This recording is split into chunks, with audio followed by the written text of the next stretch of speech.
Prova palesa de l'amistat i afecte de la nació mexicana és l'escola on el president Cárdenas ha instal·lat els nens i nenes espanyols que han trobat en la pàtria de Josep Maria Moreno un acolliment calorós i entusiasta.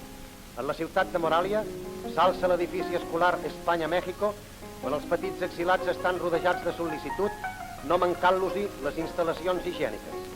L'esforç que el poble germà de Mèxic realitza en pro dels infants espanyols no caurà en l'oblit d'un poble com el nostre, que vibra sempre per tot quan és generós i altruista.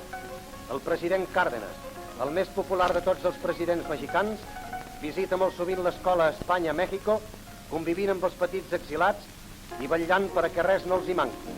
L'escola Espanya-Mèxico lliga els dos pobles més íntimament i més fort que tots els tractats polítics i diplomàtics que puguin signar-se.